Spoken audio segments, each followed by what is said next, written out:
A cidade de Petrópolis voltou a sofrer com inundações e as fortes chuvas no último domingo. Sobre isso, nós vamos conversar agora com o vereador Yuri Moura, do PSOL de Petrópolis. Bom dia, Yuri, tudo bem? Estamos seguindo com essa tragédia em cima da tragédia que nós estamos vivendo. É mesmo, Yuri, uma coisa muito lamentável. Eu queria que você comentasse um pouco para nós qual é a situação hoje na cidade. A situação é de muita indignação. A população realmente está cansada pelo fato de um pouco mais de um mês da tragédia do dia 15 de fevereiro, que foi a maior tragédia de nossa história, nós sofrermos de novo com tudo isso. E principalmente por conta de uma sensação, uma percepção, uma constatação de toda a sociedade que muito pouco foi feito nesse último mês. Pouco foi feito em contenção, pouco foi feito em drenagem, pouco foi feito em inclusão de pedras, pouco foi feito em limpeza e desobstrução das vias, dos canais, das galerias. Então, para além da comoção que nós tivemos a partir do dia 15, hoje a população já se indigna com a resposta muito lenta do poder público. E aí, na condição de vereador, presidente da Comissão Especial de Assistência Social e Moradia, eu digo que aviso não faltou, né, dos moradores, fiscalização da própria Câmara de Vereadores, atuação do Ministério Público, Defensoria Pública. Todos nós sabíamos que se viesse mais uma chuva forte como veio no dia de anteontem, a gente estaria passando por isso de novo, né?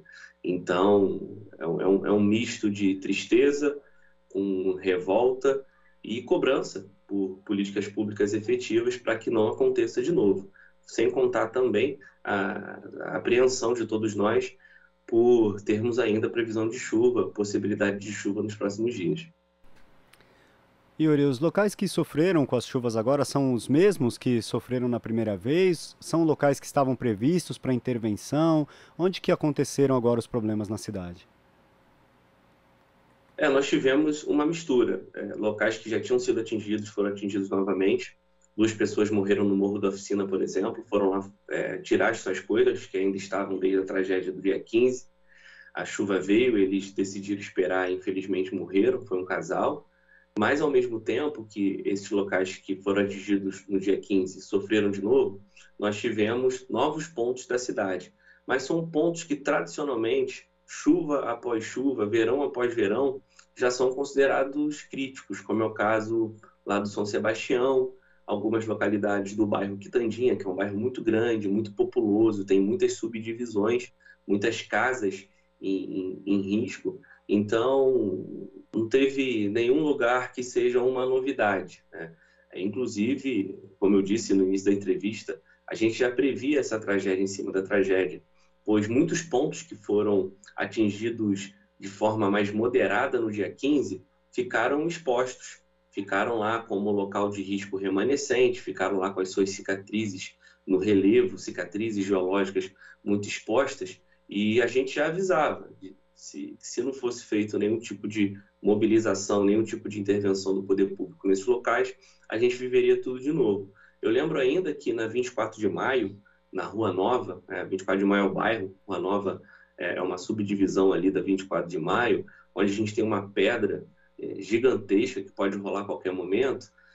Foi anunciado que seria feita uma contenção, os moradores foram retirados, eu ajudei na evacuação, inclusive.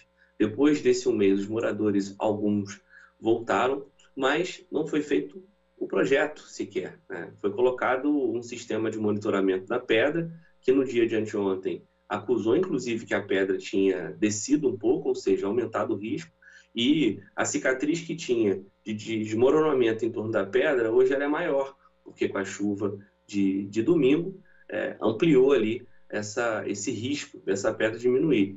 Então, é o que eu disse, né?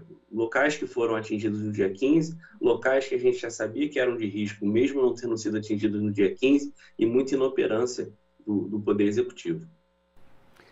Yuri, a gente tem informações de que pelo menos 574 pessoas ficaram desabrigadas agora, né? E fora todas as pessoas que já estavam desabrigadas e que ainda não conseguiram encontrar locais para ficar, né? Como que está o acolhimento dessas pessoas? Elas estão precisando de ajuda? Já tem canais para enviar ajuda para essas pessoas?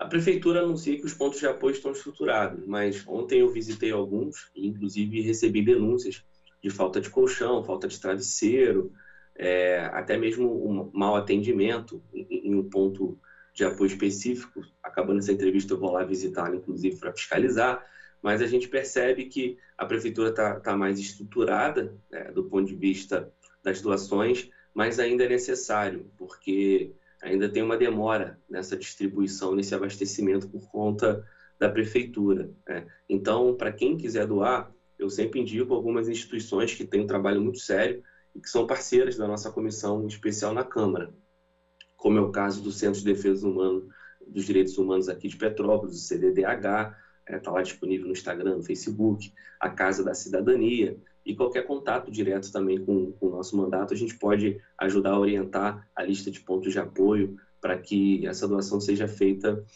direta. O que é importante dizer sobre o acolhimento das famílias é que, além dos desabrigados, a gente tem muita gente desalojada, né? E nesse último mês, a gente acompanhou de perto a construção da política de aluguel social para essas pessoas, né? Que foi muito lenta, teve um fluxo muito desorganizado.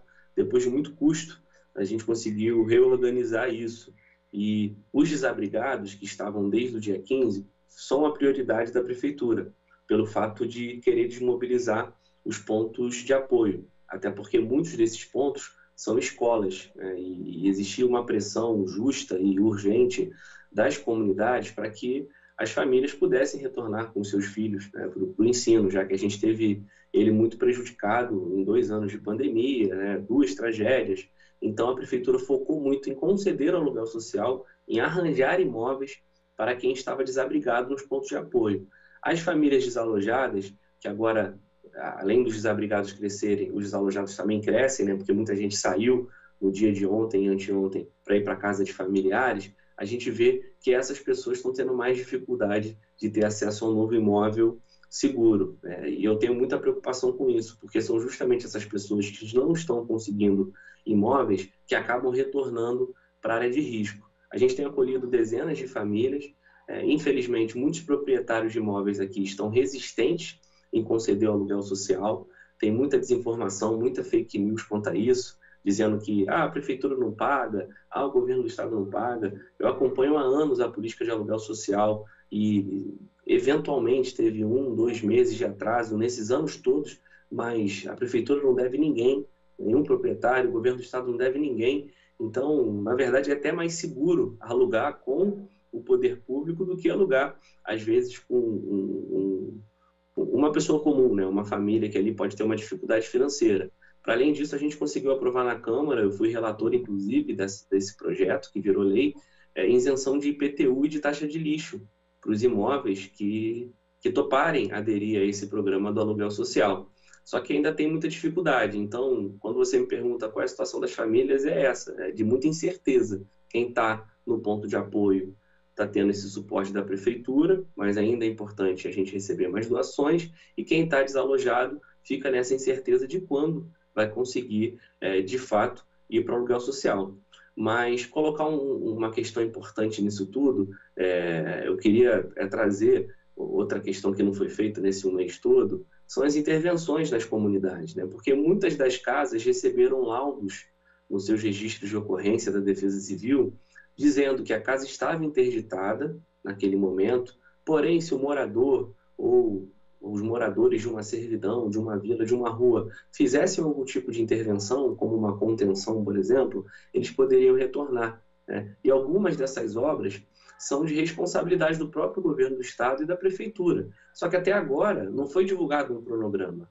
Ou seja, a gente está há 1 mês dentro da tragédia e não foi apontado em quais comunidades que foram atingidas ou estão em risco, de fato, se terá uma intervenção para que os moradores retornem para suas casas com segurança. Então fica essa coisa, vou para o aluguel social, não vou, fico desalojado, vou para o ponto de apoio, posso retornar para minha casa? Essa dificuldade, essa falta de informação, essa falta de planejamento é o que tem acometido as famílias. Realmente fica uma situação muito complicada, né, Yuri? Porque se bastaria uma intervenção para resolver, essas pessoas acabam ficando desalojadas e ficam nessa incerteza. A gente espera aí que o poder público, né, de Petrópolis consiga dar respostas a isso o mais rápido possível e a gente torce para que as chuvas também amenizem, né? Quero agradecer a sua participação de hoje aqui no Jornal Brasil Atual. Muita força para vocês aí, Yuri. Eu que agradeço, a TVT tem acompanhado desde o início, isso é muito importante para nós, porque para além do acolhimento, da busca por doações, essa cobertura tão séria ajuda a gente a pressionar por políticas públicas, que é o momento que a gente vive, né? Não dá mais para ter tragédia em cima de tragédia, tragédia anunciada, o povo está revoltado, está indignado, e é justo, porque existe muita inoperância do Poder Executivo. Não teve governo federal aqui, governo estadual podia fazer muito mais e a prefeitura está muito inoperante. Então agradeço a vocês por nos dar essa voz. Nós vamos continuar acompanhando sim, Yuri, pode ter certeza. Muito obrigado e um bom dia. Conversamos aqui com o vereador Yuri Moura, do PSOL de Petrópolis. Você está ouvindo Jornal Brasil Atual. As notícias que os outros não dão.